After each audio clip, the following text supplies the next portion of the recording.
Welcome to Nagoya International Airport.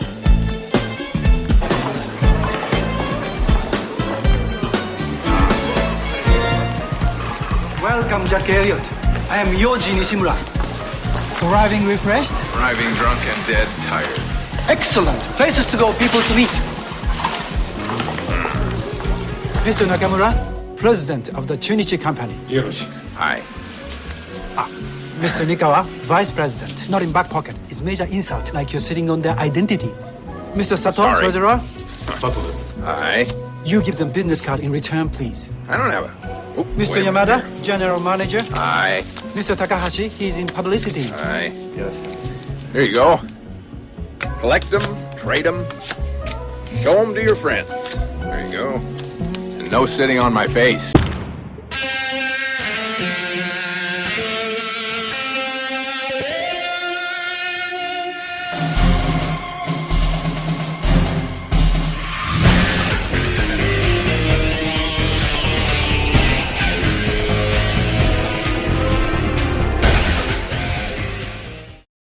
Hey, everybody. Welcome here to another episode of the XFL Infowars show. And we are coming to you I am here in sunny Japan watching with the WBC Classic on with Japan right now in the sixth inning facing off against America. And Dave is in upstate New York, apparently without the game on. So because apparently it's not widely available. The game is not widely available in the States like it is here in Japan.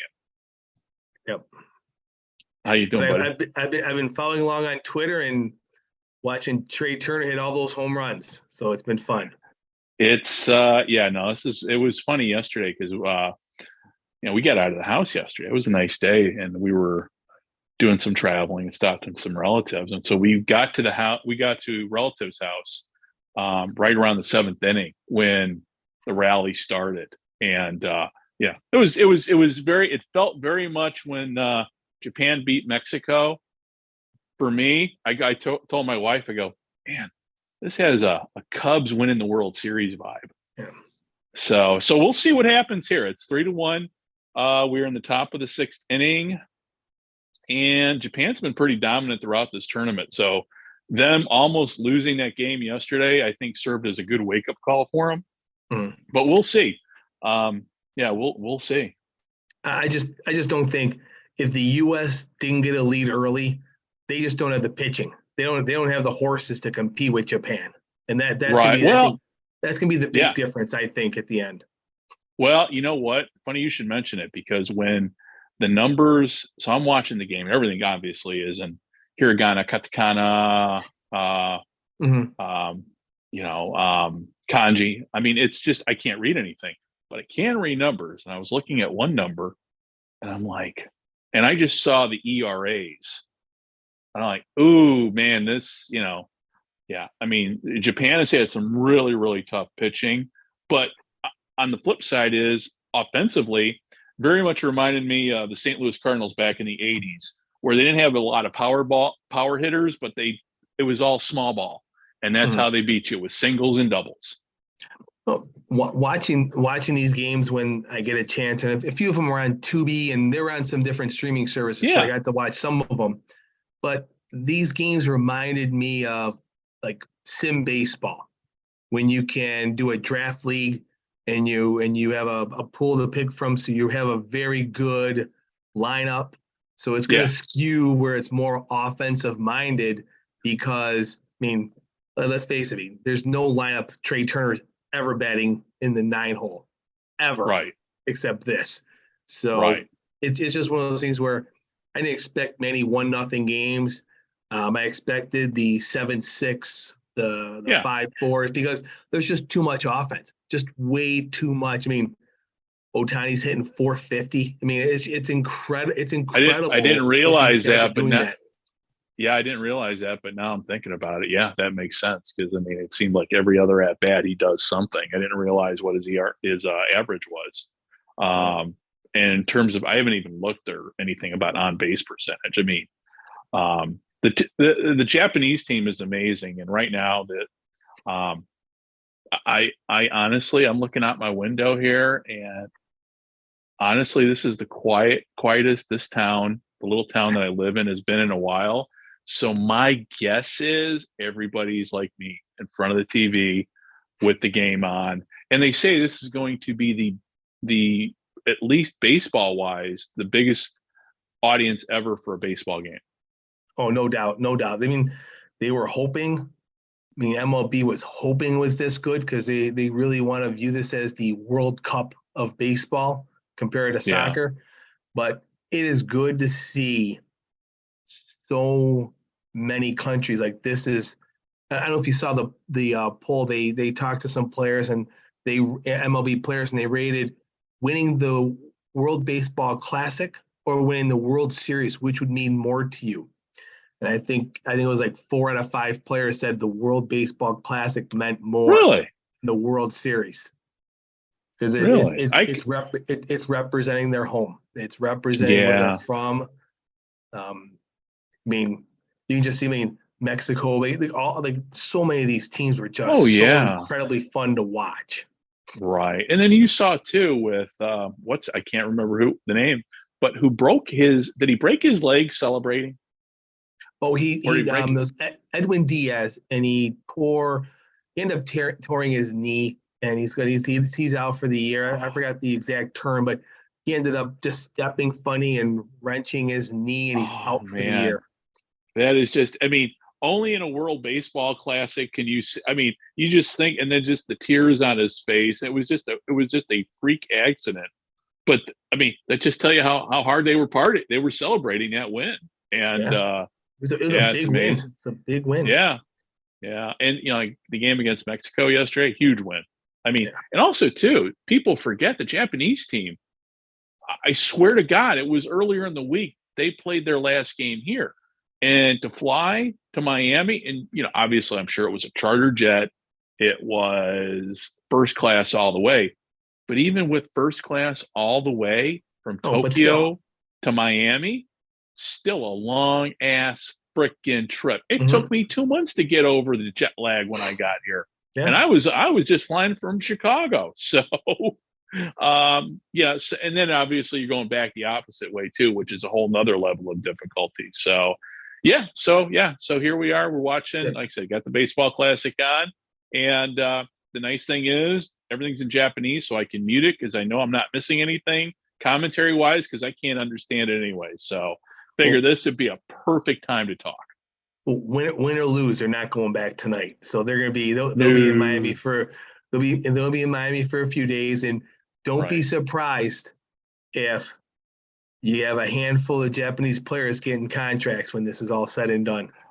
Well, it'll be interesting to see who they pick they target, say, for next season, because obviously the season here is already starting. And actually, I'm looking forward. This is my first year living in Japan, so Japanese baseball wise, I still got to get caught up on my J League team here because I've missed the last 2 games, but I haven't followed them online or anything, so I can at least get caught up on the on-demand stuff. Nice.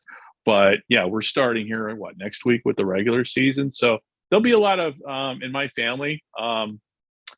Everybody's a Tokyo Giants fan, so there'll be a lot of Giants games on here with my wife and my in-laws being here, because now our place here is like the place to be because we've got the biggest place. And it's nice being here after 25 years of being away to have family. So it all works out and everything. So go ahead. I'm sorry. Real quick, they still have the Ham Fighters. Is this? Yeah, the Nippon Ham Fighters. They still around? Nippon Ham Fighters up in Sapporo, and they got a new stadium this year, so it'll be interesting to see the new stadium. Yeah, they it's one of the first new ones they've built in a long time too, because there's only 12 teams here. For people who don't know anything about Japanese baseball, there are 2 leagues, the Central League and the Pacific League, with 6 teams each.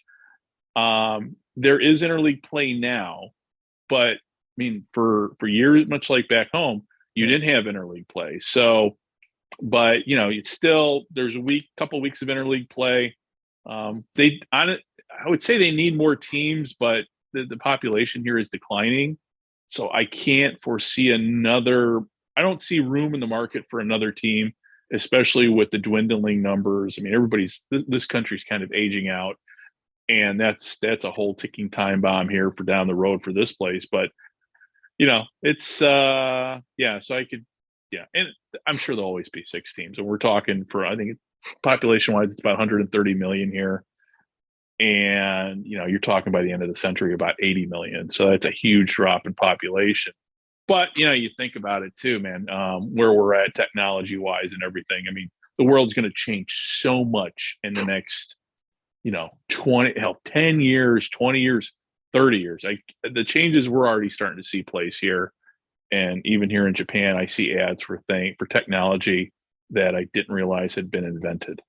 Mm-hmm. So yeah, I mean, in the next 5-10 years, you could see not so much a merger, but you could have interleague play with the Korean the Korean baseball. Oh yeah. KBO. So I mean, yeah. So there's so many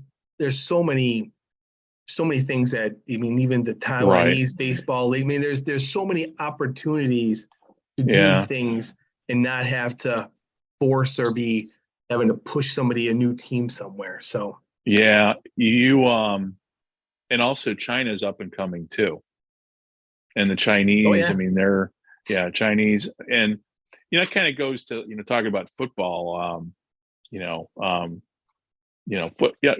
Gridiron football is not a global sport, obviously, but you see the World Baseball League, and I mean, there's if you've read the book Gridiron Cup, and I don't think you have yet, but it's very much about a what if, like a World Baseball Classic, and it's just it's a great, intriguing idea. It'd be great if we, if we lived in a world where gridiron football was the main sport, and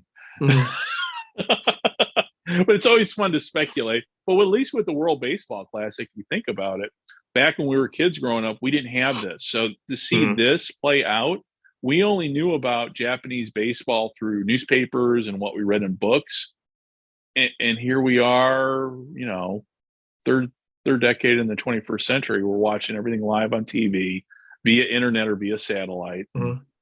It is very cool. It is very cool. I would do, when I sit here at times, to just still kind of marvel as to not only how I got here, but also to just how much the world has changed around me, and the 30 years since I've been coming here. But that's the great thing about, like I said, the internet is a wonderful thing. I was telling somebody yesterday, I can sit here and I can, somebody asked me about, I don't feel like I mean, you're literally half a world away from where I'm at right now, and it doesn't feel like you are. So the technology, the internet, God bless the Department of Defense. They've given us a lot of things in our lifetime, the internet being the primary one. So yeah, so it allows us to sit here via video, with our TVs on in the background. And today we're going to look at, the latest news from the overnight. So I didn't sleep very well last night. I just got an alert on my watch indicating, basically telling me, hey, you slept like shit last night. Well, part of the reason why I slept like shit last night was I was getting a lot of flack from people on Reddit, from people on Facebook, from people on Twitter about, let's call them my hot takes and my memes about the XFL, about attendance and everything. And during that whole period, boom, the ratings came out. Tell everybody, I'm going to let you have the first take on ratings, because you can break it down a lot better than I can. I mean, overall, they were not very good. I mean, the 4 games combined, slightly over 1 million total viewers. It's just, I mean, I don't think anybody expected them to go up, but I don't think anybody expected them to drop this much. I mean, we are literally, from week 1, it was a little over 3 million viewers, to now week 5 with 1 million viewers. So basically you've lost 30% since the first week. And honestly, it doesn't even, when you're getting 200,000 people to watch your game with a rating, is it even worth? I mean, just be honest. Is it worth talking about? Was the game good or not? Right. Yeah. Because the people watching it searched for it because they wanted to watch it. Like those are people who wanted to watch it. And I understand. I was reading a lot about people are complaining about the XFL has to find better times. The games are on too late. They have to next year get them on earlier. Unfortunately, it's not that easy because they don't own the time slots. They don't own these Right. channels. So whatever agreement or however that agreement works with Disney and ESPN, they basically go, we have this time slot available. So if you want to be on the air, you need to take this time slot, or you can have prime time on ESPN Plus.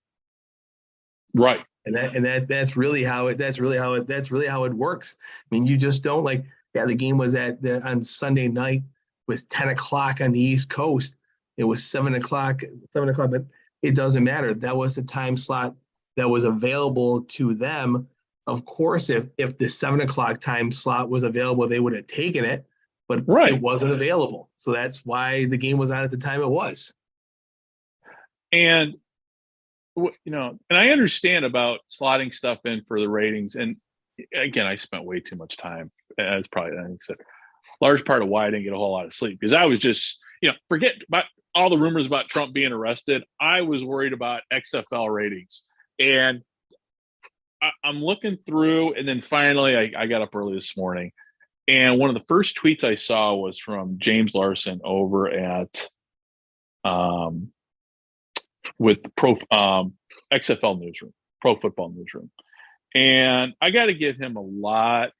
I always throw shade on the XFL media because I know there's an inherent vested interest in the XFL succeeding, and I understand that. But I tell you what, he called it right. He did not sugarcoat it. These are bad. These are bad numbers, and I got to give him a lot of props for that, because he's the first XFL media person that I've ever heard. And again, this was the first thing I saw, so I'm not. Yeah.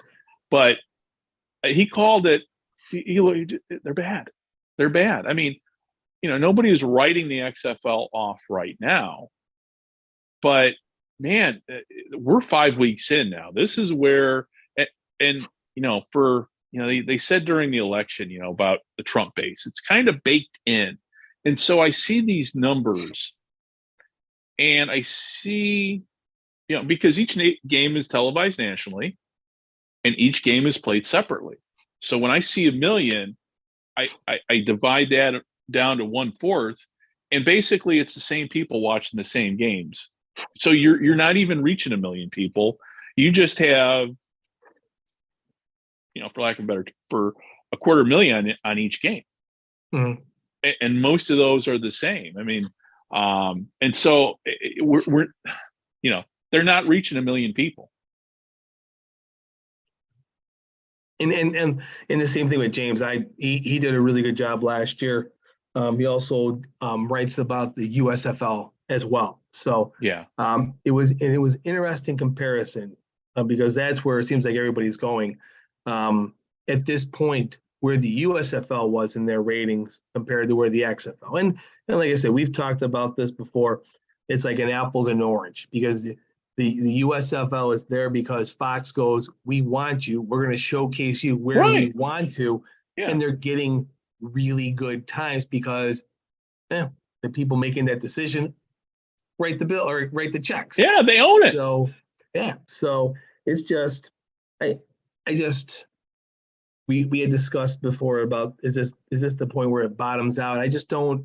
History tells you they don't go to a point and then from week 6 to 10, then work their way back up again.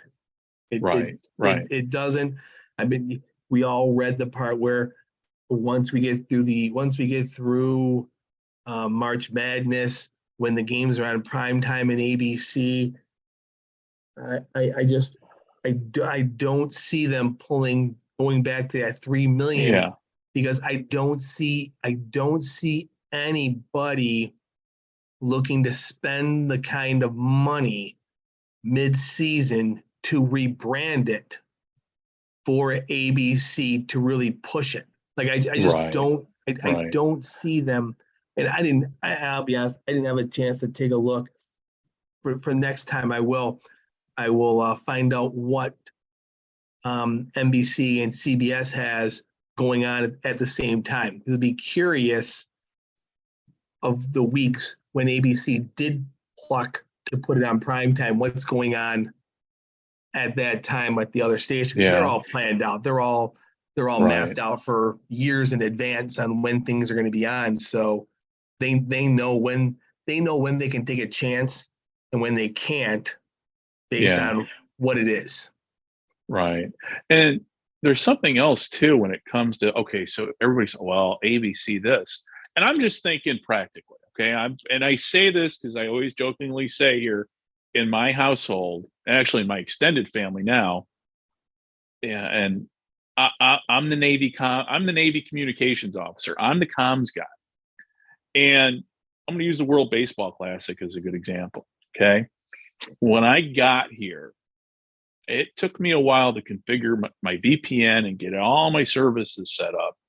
Obviously, I don't, being retired, didn't have to worry about, doing it when I wasn't at work, around my work schedule. So it took time for me to learn. But something I've learned is now we live in an age where everything is digital, everything is streaming. And since up until I moved, I had DirecTV, I had Comcast, and most of America gets their TV through cable or a satellite. Right? If they have if it's old-fashioned TV. Mm-hmm.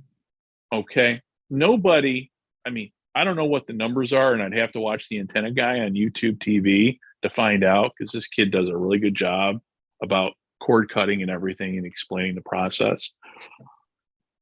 But most, if you watch regular TV and if you have cable, I don't know what the numbers are on that, but let's just say that it's at least 50%. Well, then finding FX, finding FS1, finding ESPN is no harder or more difficult than tuning into channel 7, say in Chicago on ABC. It's just up and down the dial. Mm-hmm. Or now you can just talk into your remote and it will pop up. Yep. And so this talk about how the numbers are going to be better on ABC, I don't get the logic in that. Maybe I'm just, as an old Navy commander once told me when I was a young ensign, hey, ensign, have you ever thought, maybe, have you ruled out the possibility that you're maybe just completely fucking stupid? And I'm sitting there I'm thinking, yeah, but I just remember for me to watch a World Baseball Classic, I had to go search for the thing. And it was on live local TV that I didn't know about. I don't know. I just find the whole thing, them going to ABC, it'll be easier. I think, I don't know. I don't buy that argument at all. We'll find out. Even we will. This Sunday's the first ABC game at 3:00 in the afternoon. So and who's playing that game? I forget. That's San Antonio at Arlington. So basically rematch of this past week, just flipping homes. Oh yeah, that's right. Yeah, and those are two teams. Neither team is drawn well at the box office. And attendance as a whole, attendance didn't really fall any further than what it has fallen, but most 90, that's because of St. Louis, and that we understand. But you look at San Antonio, their attendance dropped by half. Yeah. I don't know if, you can blame a lot, but the product on the field obviously might play into it. But and again, I sound very flustered and very frustrated because I would love to be able to sit here and going, hey, things are going great. I know people, bash me and say you're an XFL hater. No, I've never hated the XFL. Always wanted it to succeed. If you listen to the conversation, if people who are listening here think otherwise, go listen to the conversation I had with Brett Forrest, who wrote the book Long Bomb about the XFL. I want spring football to succeed. And even I sat down with Kyle Smith at the USFL project earlier in the week, and we talked. And again, we're both, I mean, during that interview, he had his, his Renegades hat on.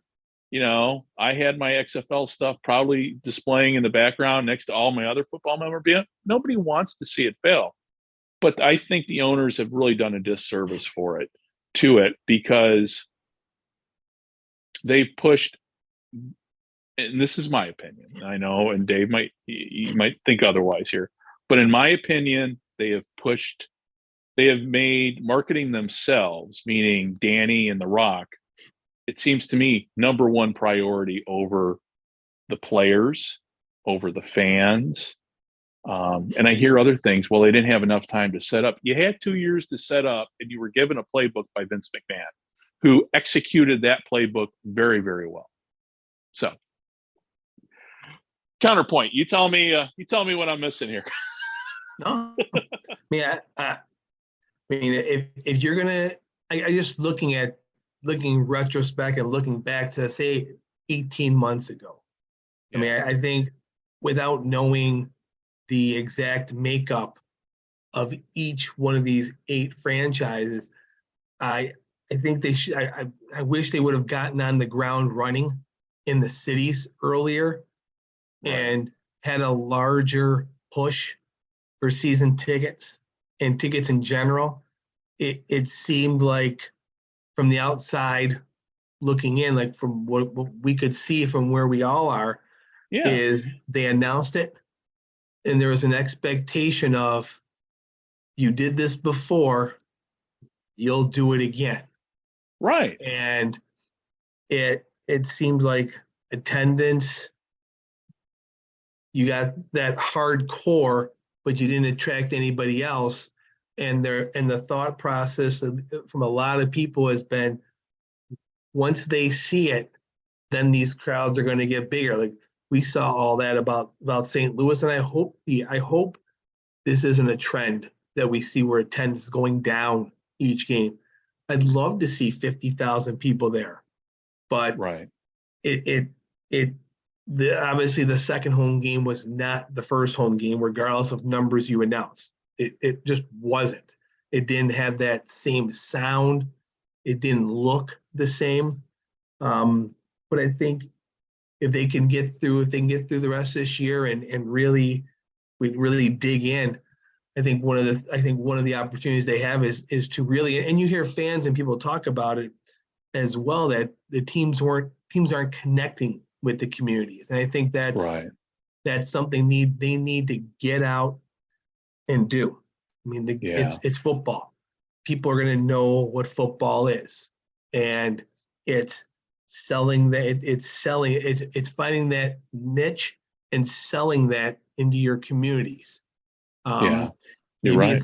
Maybe it's looking at the price of tickets, because the XFL tickets are very expensive. They're not NFL prices, but it's still minor league football.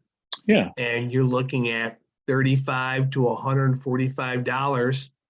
You're pricing a lot of people out. So, I'm not recommending go to the USFL model where it's like you can get a season ticket for $25 because they just want people. It's finding that mix, because their economic platform and base that they need to achieve in these 8 cities is different. Yeah. And then also too, I mean, you've got to factor in the cost of living, you got to factor in inflation. I mean, but like you said, it talked, about the community. I live in, where I'm here in Japan, we have a second tier soccer team. You go everywhere around here. I don't care if it's down the street to the Coca-Cola machine. There is a Fagiano Okayama poster there.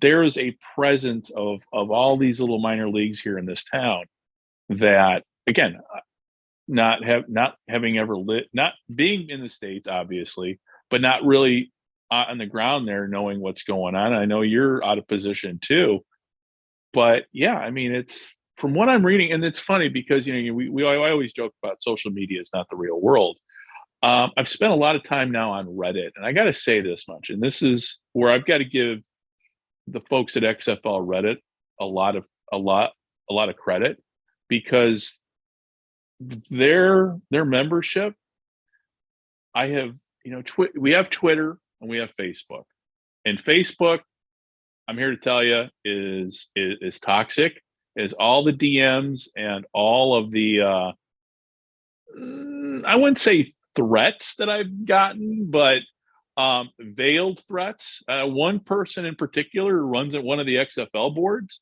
I had to block him too. I mean, I was not happy with what I saw when before I went to bed last night as to what he did, which was completely uncalled for. But that's a whole nother subject, and I am not gonna open myself up to a subject of a lawsuit by naming him. But needless to say, I blocked him.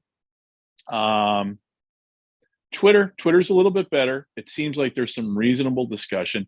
I think you and I have talked about this before. You got fanatics. Well, the hardcore partisan XFL fanatics are on Facebook. On Twitter, it seems to be a little bit more give and take now, and I don't know why that is. But again, it's social media. It's XFL Twitter. It is what it is. But then you go to Reddit, and I tell you what, I have been going through Reddit and seeing what's being discussed. There's some really very good, thoughtful conversations about where the league's at and where it's going. And it was refreshing to read. It's like, and I wasn't going to comment on anything. I was not going to post any of my memes either. I wasn't going to do that because I'm thinking that's not going to add to the conversation. But I think fans, at least those in the Reddit community, are smart enough to see, okay, there's a huge problem here. And they've pointed out, hey, what's Danny? What's The Rock doing? What is leadership doing? How come, again, like you and I sitting here talking, why are we watching this thing implode when it shouldn't have imploded? I mean, version 2 didn't implode. I mean, it was declining, but it wasn't imploding. This to me is imploding. This has, I mean, and maybe I'm wrong, but I think the XFL 3.0 only wishes they had the ratings that the first XFL did at this point, because at least back then people were talking about the XFL. Nobody's even talking about the XFL outside of the echo chambers, like our podcast and on Reddit, on Twitter, or even on Facebook. Well, and I agree. And we've talked about this, the financial side of this, and I was speaking in an earlier episode about how they had 3 different models. And obviously the model that they're looking at now is not the not good one. And I think right now, if ticket sales aren't what they were expecting, if ratings aren't what they're expecting, then couple things need to happen in the background. Is, do they need a capital call from somebody?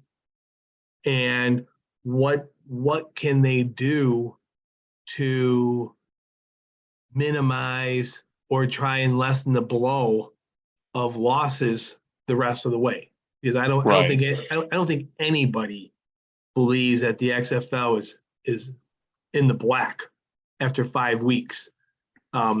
Expenses don't change. You can figure out what those are, and it's really on. Yeah, I don't see it I don't see it necessarily going away, but I think there's going to be some. I think there's going to be some changes and some looks on how they proceed these last 5 weeks, based on the outcome of the first 5 weeks.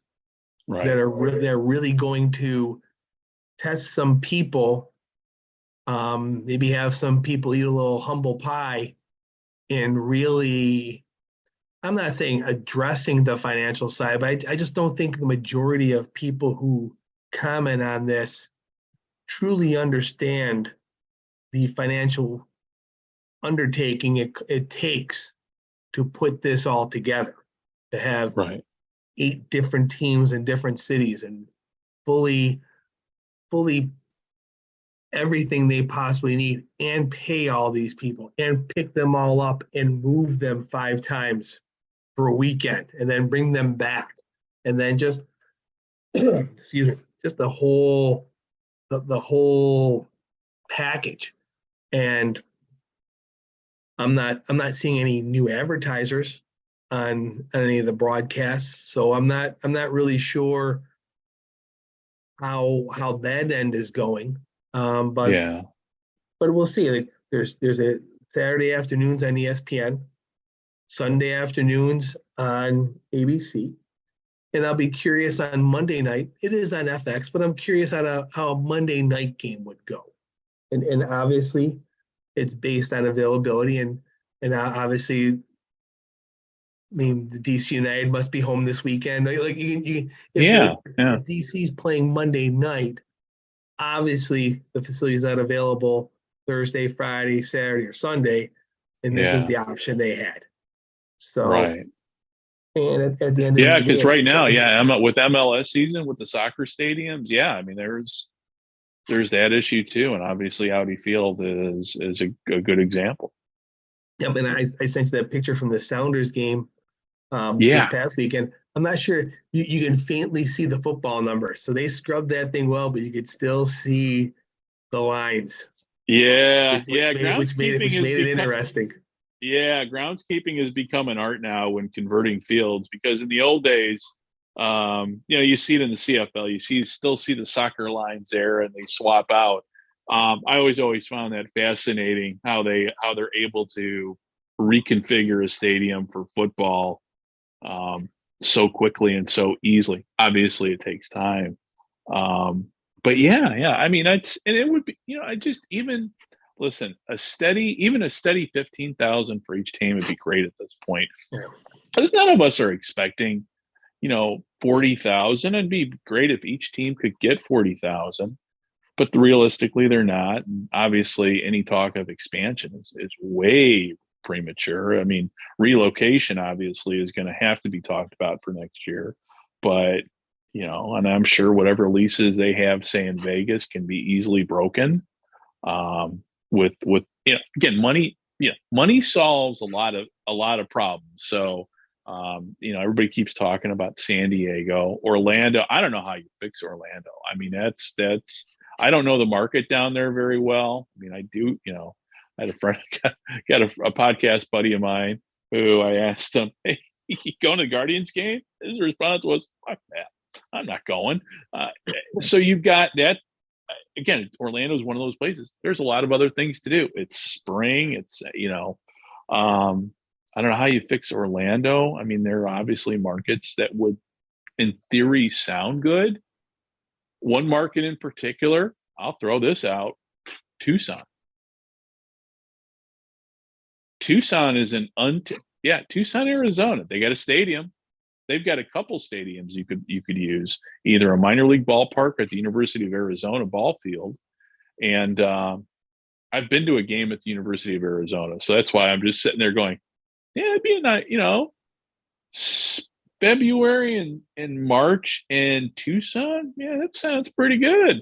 And there's nothing else competing with, I mean, obviously you got the basketball team there, but you also have the college. I mean, I don't know. My take is that a lot more study needs to be done. There are more possibilities. If you're going to relocate teams, some of these untapped markets that, even Nebraska, everybody keeps talking about Omaha. So like the United Football League, and, when they did that, and Randy Snow over at the World of Football podcast is on his podcast this week, and I haven't listened to it yet, is going to do a history lesson on the United Football League. And I'm like, at first I woke up and I'm like, I go, which USFL? Now again, I was just waking up from a bad sleep. I go, which USFL are you talking about? Like, oh, you meant UFL. God, that's another one of those leagues that you scratch your head wondering, what were they thinking? And it just seems to me with XFL 3.0, it has a UFL feel at this point. It just, except in St. Louis. And, but like you said, now did the crowd, I didn't do a deep dive into the numbers, but how did the crowd in St. Louis compare to the first week they were at home? Was there a drop or was it about steady? They announced 3,000 less, but it looked like it was the number looked between 25 and 30, and they announced 35. Personally, it looked like it was a decent drop off from the first game, but.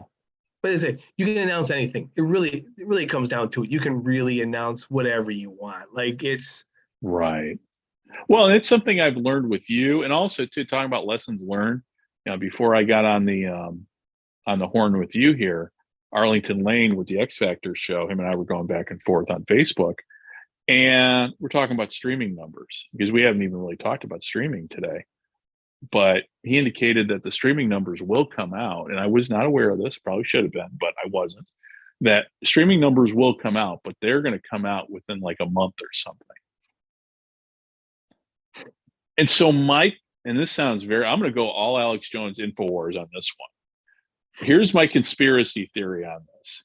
If the ratings on streaming were good, we would know about it from XFL front office. They would put out a press release, much like they did when they pushed their tequila and their Zoa energy drink into some type of press release. Hey, the numbers aren't out yet, but we're here to tell you our streaming numbers are looking great. But they're not. I mean, again, without knowing, there's NDAs and there's legal stuff and that, but I know this much about, just because you can't tell somebody something doesn't mean you can't tell somebody something. It's, the old adage is, look, I can neither confirm nor deny. It's not so much what you say, it's just how you say it. And there hasn't even been that. So that tells me that they're in the streaming numbers are nothing to write home about. Well, in streaming, I don't know. I guess I've always looked at streaming numbers as what's the total universe that can see this program. Right. Because once the game is on, it's there forever. Right. So is this a streaming number of the people who watched it live? Or is this a streaming number of every single person that's ever clicked on this game? So if I go back and watch something to get ready for our discussion, does that count me as 2 or 3 times? Yeah, so that's a good point. I guess I've always looked at that. Say there's 9 million people. There's 9 million subscriptions for ESPN Plus. We're making up a number. If they have 1 million total views, are they going to say 1 in 9 people who have ESPN Plus watch the XFL? I mean, you can, as you said, you can take these numbers and move them however you want to for the narrative you're trying to sell. But to me, unless you're, as an example, Ted Lasso, where you are only on Apple Plus and you're getting, making up a number, 40 million people viewing your episode each week, then that's something that show can take and monetize it. Right. But I'm not sure the XFL, say they come out and say 2 million people are watching it. I'm not sure where they go with that. Yeah. Like I'm not sure if that really means anything at the end of the day, like, because I don't know what that number is. Yeah. Well, and I mean, also it was telling too when I was going through, the press reports, and I'm not a big Mike Mitchell fan at XFL News Hub at all, but I did read the article he wrote about the ratings, and different tone than every other article I've ever read of his. And much like Mr. Larson, there was a sense of reality setting in. This ain't looking good. So I'm happy to see Mike is actually not spinning like he normally does when it comes to the XFL. And I mean, you can be a cheerleader for the league all you want. I mean, we want the league to succeed, but we are obviously realists, and a real as one of my political science professors used to call it, real politic. The reality is what the reality is. And when I see XFL News Hub actually being critical of the XFL, I'm like, oh, okay, now it's serious, because that's a organization that's always been on, very much pro XFL, and they want to support the game and they want to support the league, and that's understandable. But now, but when you take a critical eye and you're going to say, okay, great, and it's nice to see them actually doing that. Now, how long they'll do that, I don't know, but the other thing too with the XFL, just talking about the media coverage, is there has been no media coverage. I'm over here in Japan, and this just tells you, because sometimes I got way too much time in my retirement here. I'll literally sit here again, have Japanese news on TV on, so I can watch pictures, but I can't understand what they're saying. So I'll just go through my phone and just type in different browsers and search engines, XFL news, XFL, and there is nothing being reported about the league anymore. It's just like crickets. And there used to be a time when you type in XFL news and XFL News Hub would pop up everywhere. I'm not even seeing that anymore. So are you seeing the same thing, or is it something? Because I'm in Japan, maybe it's something different I'm dealing with, or it's I don't know. What do you think? The only thing I'm seeing is ESPN, and then the local beat reporters, I guess you would say, the cities that they're playing in. Like St. Louis has a good sports department for all their outlets. So St. Louis, they're doing actually a pretty good job of covering the Battlehawks. But I mean, it's really that's it. It's XFL content, ESPN, and then the cities, if there's someone there who's covering it as a beat. But it's not, I mean, even the first and second iterations, you're getting articles from the New York Times, you're getting articles from the LA, you're getting articles from national outlets that just there's no teams in these markets, so there's no there's enough stuff to write about in their own local market that they're not going to risk this, or some editor is going to go, and you're going to write about what? Yeah. And it's funny too, because I mean, again, I live in a completely different world, and we've got the X League over here, and I'm in my retirement here. I'm like, okay, what am I going to do? Well, nobody's covering the X League, and I got a little blog, I got a little podcast, earn zero money from it, but I like to write, and I like to do, at 55, I'm able to indulge in my 12-year-old hobbies again, and being able to write about stuff. And there's a lot of, and where I'm going with this is, sometimes I'll run across bloggers. There was one, I forget who, another podcaster just started up, wrote a very critical article, great article, but very critical about the CFL, about what needs to be done. And I go, this is what we need more of in the XFL. Independent voices, young voices saying, hey, you need to fix this, because especially the younger generation, they're more tuned in. I mean, you and I are tuned in, but let's face it, we're of an age now. I mean, we remember when there were only three channels on the TV. We're not as social media savvy. We're not as, I mean, I don't know how it is with you, but when I play, say Madden with the kids in my family, I get freaking torched. I can't keep up with them. So, So I guess what I'm saying is, I'm hopeful to see the younger generation maybe just step up and become, take it upon themselves, aspiring journalists. Hey, don't go work for pennies at some fan news organization. Do it write on your own, be your own writer, be your own voice, and hopefully for anybody aspiring to be in journalism. But that also brings up another point here is a lot of these news organizations, local journalism is going away, and we're seeing it die out. I mean, I still have a local paper. I don't know about you, but a lot of these local papers are dying out, and including in the big cities. I mean, I remember a time when Chicago, I think when I was born, there were 4 city dailies. Now there's only 2. And I remember when the Chicago Daily News closed down, how big of a deal that was. But, you get some cities. I mean, I was talking about somebody about in Vegas, in terms of their sports departments have been gutted out there. So, I get it why there's no coverage, but there's zero XFL coverage really anywhere that is independent and critical. And again, going back to what I was saying, it was nice to see both XFL Newsroom and XFL News Hub have something out there looking at the ratings going, yeah, these suck. This is not good. Something needs to change. But the question is anybody at the top listening? And I'm going to be honest with you, I don't think anybody is. I think the people running the league are too worried about their own self-image at this point. Looking at it also, it's like, if you're looking to create that discussion, then they should be reaching out to media outlets or newspapers or whoever, Sports Illustrated or something.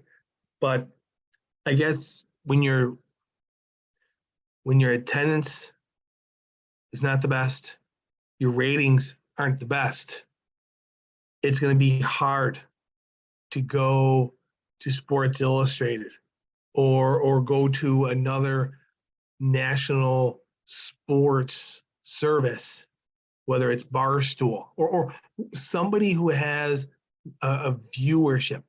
I mean, it's not wrestling anymore, but if they really wanted to, they should have done a better job of harnessing in Pat McAfee. Yeah. And getting him, and I said, you can't make him get on board. That's the whole thing. It's just one of those things where, but if you don't have a good base at the beginning, it's hard to do that midstream and try and create it, because you can't expect that level of a journalist to not talk about attendance issues, not talk about rating issues, and just write an article saying, I've had sliced bread, this is better. Yeah. Because, and that, I keep thinking, you just mentioned it about sitting down. I would love, if you remember, I remember vividly, and it's on YouTube, if I think it's still on YouTube, but that conversation with Bob Costas and Vince McMahon. That's the type of conversation I want to see Danny Garcia have with a legitimate news outlet. And it reminds me of the politicians, how polished they are and everything. There are some politicians that are really good at sitting down one-on-one. And again, I'm not throwing politics around. I don't like talking politics if I don't have to. But there's a difference when, a guy like Pete Buttigieg, when he sits down with Fox News, there's a real discussion. And again, I'm partial on this because I'm actually friends with Pete. I've known the man for years. Politics aside, he's a wonderful human being and somebody who I trust. But when he decided to go on Fox, he went into Lion's Den and he handled it well. And that's what I'd like to see with Danny Garcia. Go sit down with somebody from somebody who doesn't have a vested interest in your league. And if that means you sit down, on ESPN, I wouldn't even consider, if ESPN has a vested interest, but sit down with, say, Bob Costas, say with, and one of the networks that has no skin in the game, and have the hard questions. And now, especially now, 5 weeks in, much like Costas did with McMahon, the attendance, the marketing. I'm curious if I don't think we're ever going to see that. But I don't see the platform for them to do that. At the time, Costas had that nightly show, which was perfect.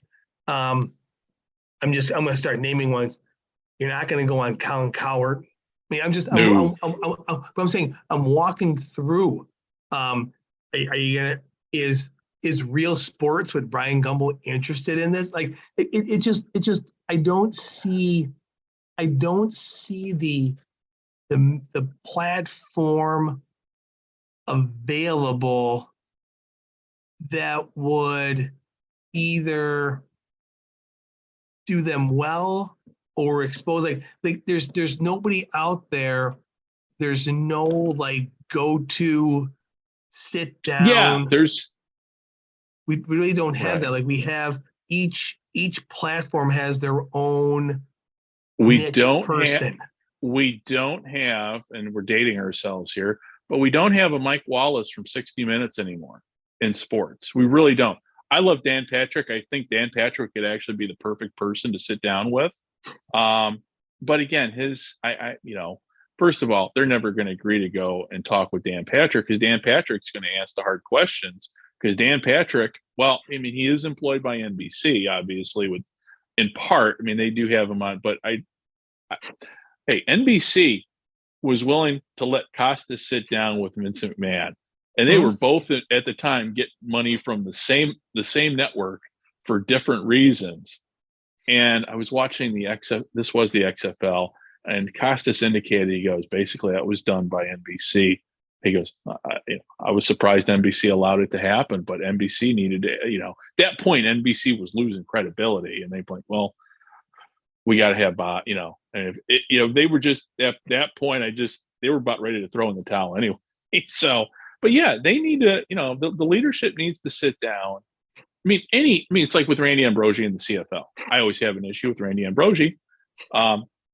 It seems like he gets softball questions all the time up north. And I have yet to see him sit down other than the time he sat, I forget, it was a parliamentary committee, but it had to do with money, and he was getting thrown hard questions. He couldn't answer them. And go ahead. Sorry, no. He couldn't. But you need to, when you're the head of an organization, the face of an organization, you need to be able to either answer the hard question or be able to turn to somebody and going, we need to get this question answered because I do not have it. We need to be able to get it answered. I mean, it's a military thing too. I've been briefed and been grilled. So, and I say that from personal experience because many times I've sat in a briefing room with, 1 and 2 stars. And it's a humbling experience when you don't know the answer to really a simple question that you should have known going in.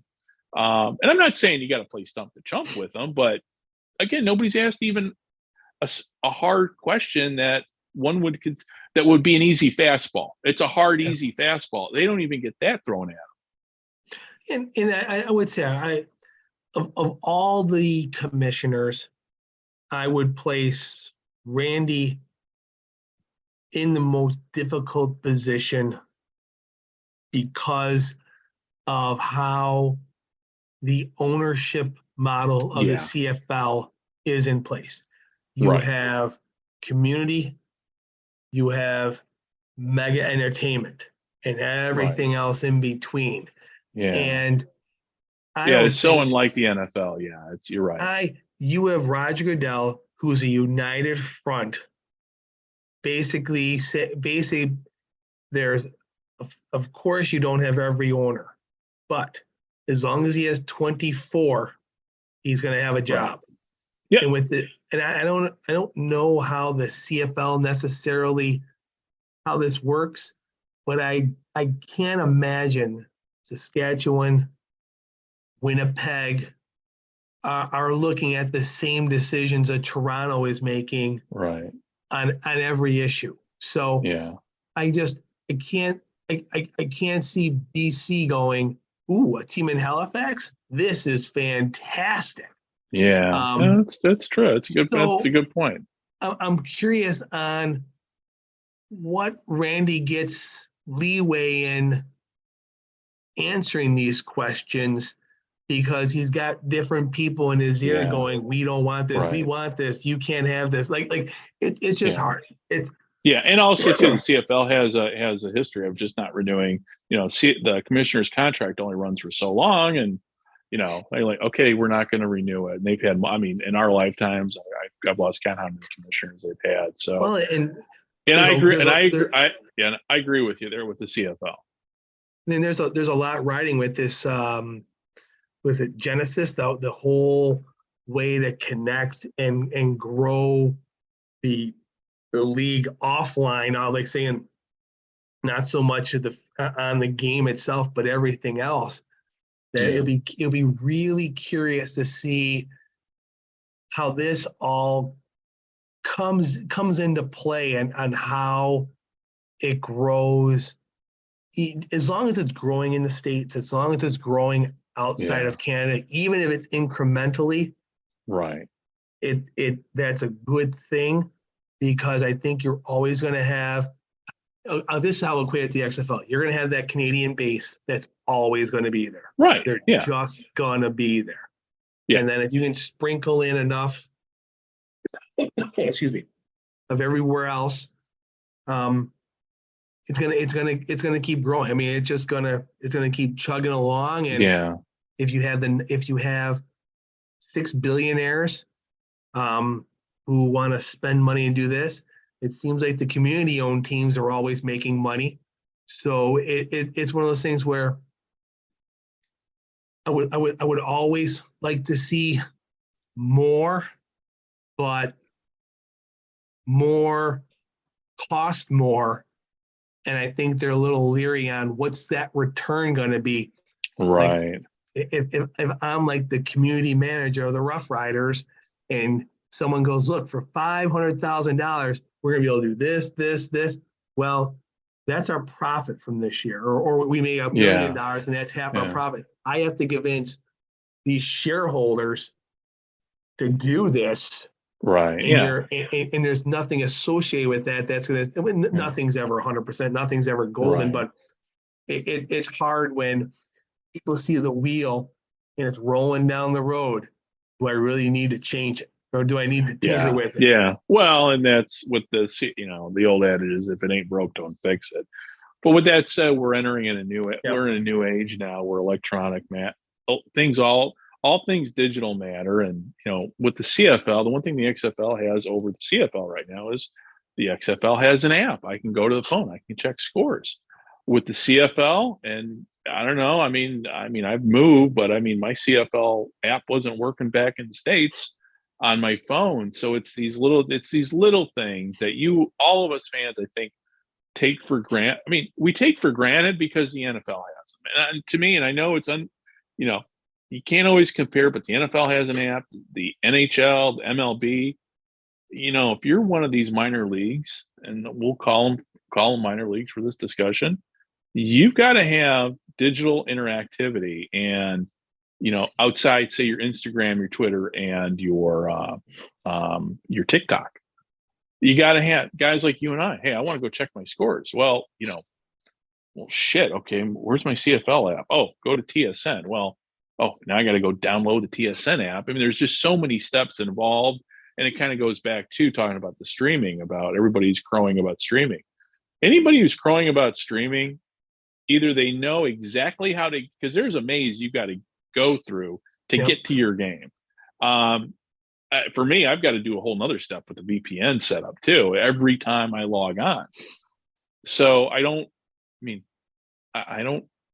XFL is not making it easy really for anybody. And obviously, if their streaming numbers are great, I would have thought they would have at least hinted as, hey, they're really, really good.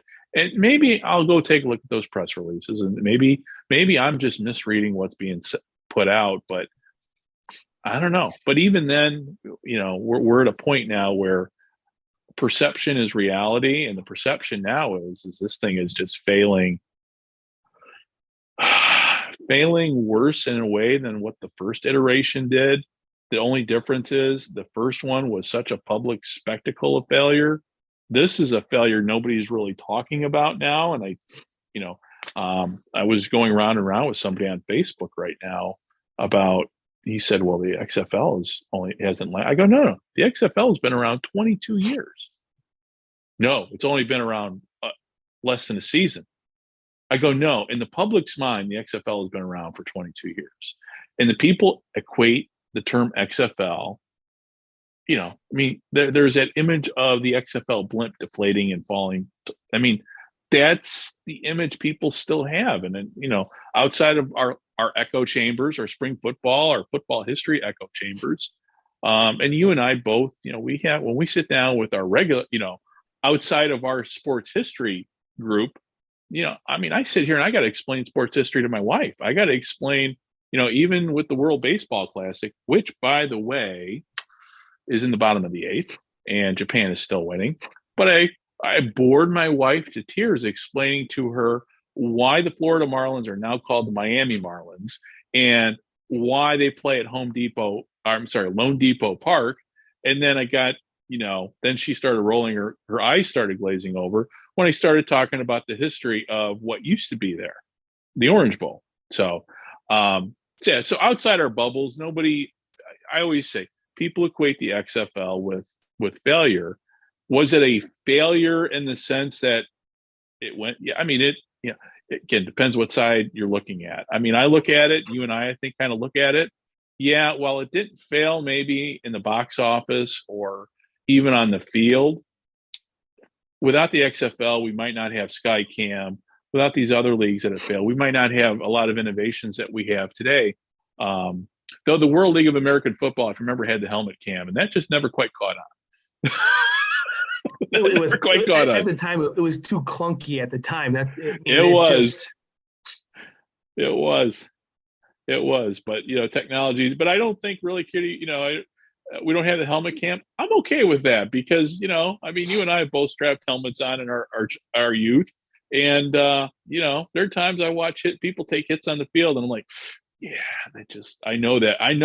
Well, that looks painful. Oh, trust me, it is painful. So, so with that said, before we wrap up here, and again, we're going into the bottom of the eighth here. 2 outs. Japan is up, so we got a half inning left here before the celebrations hopefully begin here in Japan. But you after what happened yesterday with Mexico and everything, I mean, it ain't over till it's over.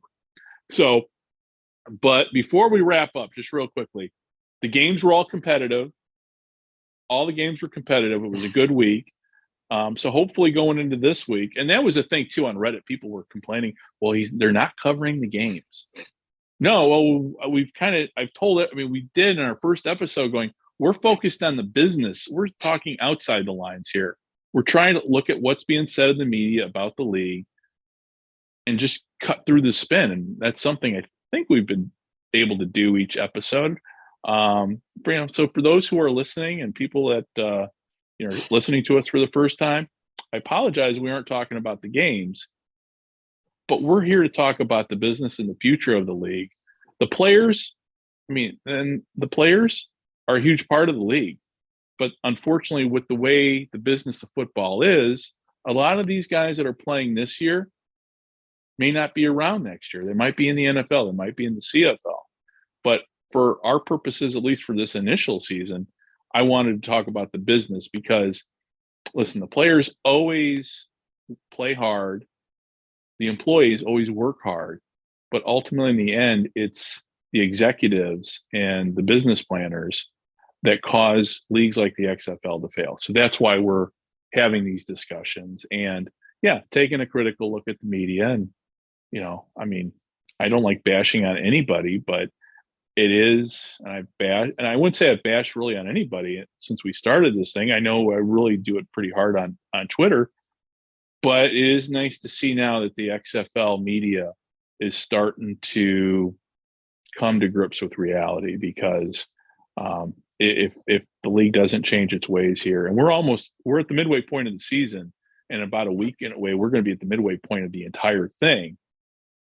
Will there be a season 2? Yeah, there'll be a season 2. But the question is, will anybody care or be watching in season 2? So with all that said, Dave, I'm going to let you have the final word, and we will sign off from here, and I'll do play-by-play here in the final inning here of the World Baseball Classic before I let you go, after we hit the stop button. Well, hopefully coming into this next week, we have another set of 4 competitive games. We're looking forward to see how everything comes across on ESPN Saturday afternoon and then ABC on Sunday afternoon. Typical football times, maybe not time of the year, but looking forward to some more competitive football. And as I said, there's good storylines with these players. I mean, I will by no means be giving what I believe would be credible breakdowns of these teams and what they're doing. There's many outlets that do that. That's not my strong suit. Yeah. But hopefully attendance is decent to good. I'm not. The big draws are on the road, so it'll be interesting to see what these teams are. Like you talked about Orlando. I'm curious if a competitive team in Orlando makes a difference. Even going back to the old USFL days, Orlando struggled because the team wasn't good. Right. And that's really some of the things. It's like we're expecting. I mean, Las Vegas won this past week, so that's great. They have one win, Right. but St. Louis is good. Seattle is good. So am I expecting Orlando and Vegas to win? No. San Antonio and Arlington should be could be one of the better games this weekend. Houston, DC will be good, but just playing back to back now, swapping out. It'll be interesting to see if things boil over from having to play the same team back to back weeks. So right. There's good storylines as things heat up for the playoffs. Yeah, and this past week, all the games were close. I mean, you couldn't ask for a better slate of games. I mean, they were close really up until the end. And that's the thing about this league. The quality of football, as we've gone on, has been gotten better and better. And I sit there, I tune the games on in the morning here, and it's one of those things. The XFL, unlike the first version, and kind of the first version, the same thing too. It took a while for the games got better as time went on, and that's kind of where we're at now. And that's the thing with all these games, and even the announcers have gotten better. I mean, they're still homers for the league, but that's okay. They get paid by the league. I understand what their job and their purpose is, and but when it comes to the players and the team, all the games, it's worth watching. Anybody who is not watching the XFL really needs to watch it. But obviously there's a whole other side of it, and that's the side that's going to make or break this league. And that's the media side of it, the business side of it. And that's what Dave and I like to talk about, because like Dave said, we're not, we love sports, but man, I don't have the expertise to break down X's. I mean, I'm like you, I'm an armchair analyst. And, I mean, honestly, I can barely call the right plays in Madden. I can barely call the right plays in sim football. My opinion about how a guy does on the field for somebody who barely made the second string in high school, no. Though other guys can break that stuff down. They're better suited for us. But you and I mean, we're old guys. We're sports historians, and we like to, the business end of it is, to me, has always been the fascinating part of leagues like the XFL. And if you've ever gotten a shout out to Tim Hamlin with his show with Good Seats still available. If you're interested in hearing about defunct leagues, about the business of sports, his is really, it's kind of the gold standard of sports history podcasts, including all those over the Sports History Network, which I am on over at From the 55-Yard Line. And I mentioned earlier that I sat down with Kyle Smith with the USFL project. And we did talk spring ball over there. So, hey, with all that said, everybody, thank you very much for listening. And we will be talking to you next week. Goodbye. Come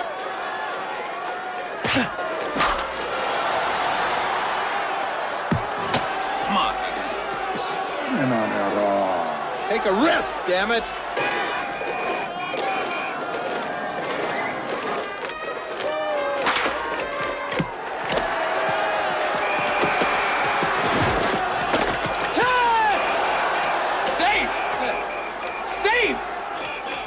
My foot was on the bag. It was glued to the goddamn bag. Right there. Right there. Well, all right, maybe there. Fine. Deal with the chief.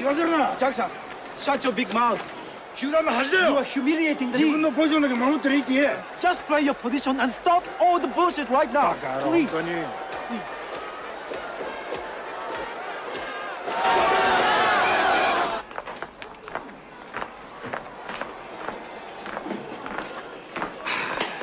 You know, Mookie? Yeah, I'm sorry. What I'm thinking here, one of the duties of a captain, and you're a fine one, don't get me wrong. But one of the things a captain does is find little ways to get the team, up, laughing. Get the boys' minds off their trouble and let them know it's okay. Loosen up a little.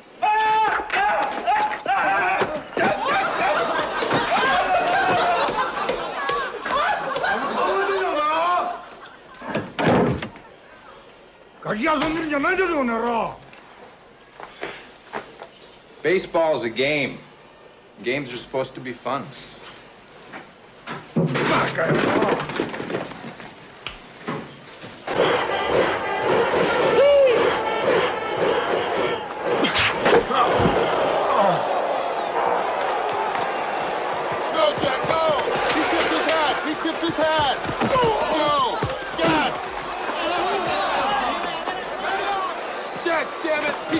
That means he didn't need it.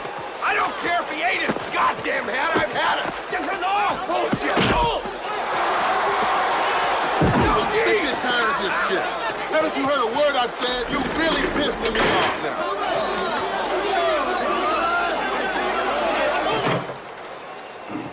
Now just take your base and get with the program. You too, huh, Max?